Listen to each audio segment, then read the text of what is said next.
자, 이번엔 애널리스트 코너입니다. 오늘은 금요일 특별하게 조금 다른 분을 접해 보려고 하는데 키움증권 리서치 센터 스몰캡의 김상표 애널리스트가 연결이 돼 있습니다. 안녕하십니까?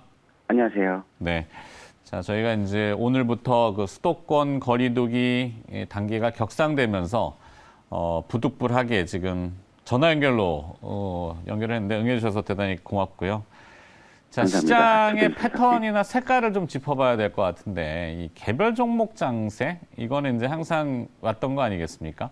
중소형주 상승세가 본격적으로는 좀 7월에 주목을 받을 수 있을까요?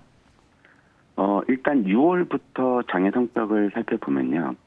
그 코스닥 시장이 그 연이어서 신고가를 경신을 했지만 사실상 그 특정 주도 업종이 있다거나 아니면 그 특정한 카테고리가 엄청나게 이제 주가가 올라왔다거나 하는 상황은 아니었기 때문에 어떻게 보면은 그 전반적인 그 바이오 업종의 반등과 그 개별 종목 장세 속에서 이제 시가총액 상위 업체들이 그 오히려 이제 거의 대부분 레벨업이 됐다라고 그 볼 수 있습니다.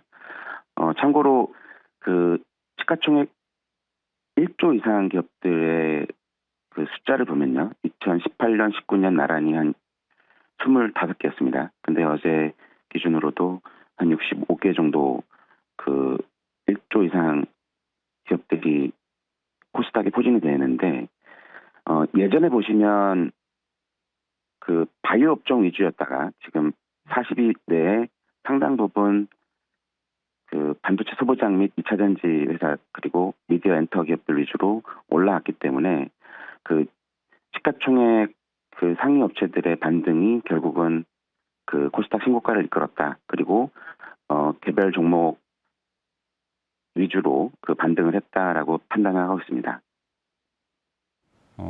딱히 뭐 색깔이 있는 거는 아니다. 이게 포인트겠네요. 맞습니다. 주력으로 뭔가 확 그 예전처럼 물론 이제 지수 구성이 코스닥 같은 경우는 이제 바이오 업종이 주류다 보니까 아니면 뭐 IT 장비 쪽 근데 그쪽이 이렇게 통으로 군집을 이루어서 6월이 지수를 올려놓은 건 아니고 그냥 들쭉날쭉 이렇게 했다는 정도? 맞습니다. 네. 그래서 실제 2018년 말 기준으로 이제 시가총액 상위 탑10 중에서 8개가 그 바이오였습니다. 네. 근데 이제 지금은 그 코스피에 있는 셀트리온과 연동하는 시가총액 1, 2위 셀트리온 헬스케어와 셀트리온 제약을 제외하면 상당 부분 이제 바이오 업종이 그 상반기에 상당히 힘들었던 것처럼 이제 주가 조정폭이 상당히 깊었고요. 그리고 이제 그 바이오 업종 반등과 함께 그 시가총액 상위에 있는 미디어 엔터 그리고 반도체 소부장, 2차 전지, 서플라이 체인이 그 오히려 그 반사 수에 그리고 이제 반등 구간에 그 동시간대에 이제 레벨업이 되면서 지수는 올랐으나 결국은 개별 종목단에서는 크게 이제 그 제목을 붙일 수 없는 정도 수준의 종목장이다라고 보고 있습니다. 뭐 앞에 얘기하다가 시간이 많이 갔는데 자, 쭉쭉 나가 보도록 하죠. 그래서 네네네. 7월 달에는 어떤 섹터가 중소형 섹터 중에 좀 주목을 받을 가능성이 있는지 그리고 또 건기식 이쪽을 좀 보시는 것 같은데 네네. 이런 걸 붙여가지고 쭉 한번 한다름에 한번 더 얘기해 주시고요. 알겠습니다. 지금 저희가 이번 달에 제시하고 있는 유망 카테고리는 건강기능식품과 그리고 폴더블을 중심으로 한 모바일 부품 업종 그리고 의료기기 업종입니다. 그 일단 건강기능식품, 건기식 관련된 서플라이 체인에서는 그 코로나 이후에도 저희가 그 건기식 시장의 성장성이 상당 기간 지속될 수 있다라고 이제 말씀을 드리고 싶고요. 그리고 하반기 때 사실 그 모바일 서플라이 체인을 보면 2, 3, 4, 5월까지 정말 안 좋았습니다. 좀 전 코너에서 말씀드렸던 것처럼 AP와 드라이버 IC 같은 핵심 부품 수급 이슈 때문에 상당히 이제 모바일 출하량이 그 공급단의 이슈로 그 부진했었고요.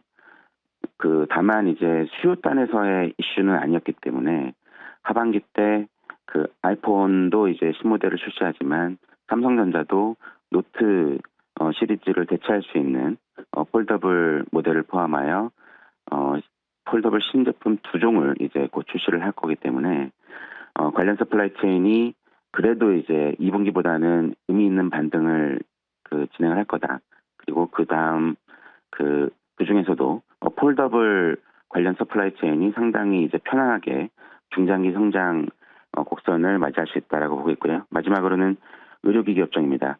앞서 말씀드린 것처럼 바이오 업종이 상당한 좀 부진을 면치 못하고 있는데 글로벌 관점에서 보면 밸류에이션 정상화 국면이라고 보고 있고요. 그리고 아까 시가총액 상위 업종의 구성이 점차 바뀌고 있다라고 말씀드렸는데 코스닥 시장 자체가 상당히 균형 있는 시장으로 발전하고 있다라고 보고 있습니다. 따라서 신약 개발하는 업체보다는 결국은 그 제조 기반에서 그 글로벌 시장에서 1등 제품을 갖고 있고 특히나 그 최대 의료기기 시장인 미국 시장을 공략할 수 있는 그런 회사들에 집중을 하자라는 게 이제 이번 달 저희의 의견입니다. 네.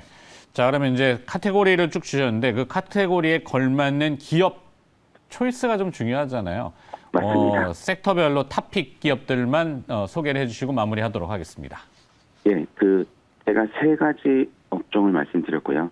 그 종목으로는 이제 빠르게 한 5종목을 말씀드리고 싶습니다. 건기식에서는 이제 해외 법인 적자 축소를 통해서 실질적인 밸류에이션 상승이 기대가 되는 코스닥 MBT를 건기식에서 탑픽으로 꼽고 싶고요. 폴더블을 포함한 모바일이라고 말씀드렸는데 하반기 때 애플 사이클이 시작이 되는 상황에서 오히려 작년 대비해서 모든 상황이 달라지는 이제 BH를 말씀드리고 싶습니다. 그리고 의료기기 중에서는 이제 덴탈 관련주를 빼놓을 수가 없는데요. 최근에 진단키트 이외에도 항상 의료기기 수출의 한 축을 담당했던 임플란트 쪽에서 중국 시장 1위야. 그리고 주요 신흥국 쪽에서 의미 있는 성장성을 구현하고 있는 오스템 임플란트를 제시드리고요. 하반기 때 빼놓을 수 없는 부분 중에 하나는 5G 캐펙스가 시작된다는 부분입니다. 그래서 에이스테크 그리고 이제 내수 관련된 부분과 그리고 이제 2차 전지로 레벨업이 될 걸로 보고 있는 신성 델타테크의 자회사 신성통상을 제시드립니다. 신성통상까지. 예. 네. 전화 연결이니까 사실 원활치는 않았는데 그래도 뭐 이 상황이 이런지라 다음에는 스튜디오에 모셔갖고 좀 더 자세하게 다시 들어볼게요. 네, 하실 말씀. 네, 일단 종목장이 7월 달에도 지속될 걸로 보고 있고요. 사실 종목장은 6월부터 시작이 됐습니다. 그래서 7월 이후에 종목장이 어느 정도 구간까지 갈지 모르겠지만 적어도 이제 대형주 위주로 주도주를 찾기 어려운 상황에서는 저희의 오늘 이제 발간된 자료 내용처럼 네. 홀로 빛날 수 있는 기업을 찾는 작업이 되게 중요하다고 보고 있습니다. 네, 오늘 자료 올렸다는 얘기 해주시려고 그러는 거죠? 네, 감사합니다. 네, 알겠습니다. 키움증권에 들어가서 찾아보면 되겠네요. 자, 네. 키움증권 리서치 센터 스몰캡의 김상표 애널리스트가 고생을 해주셨습니다. 감사합니다. 감사합니다.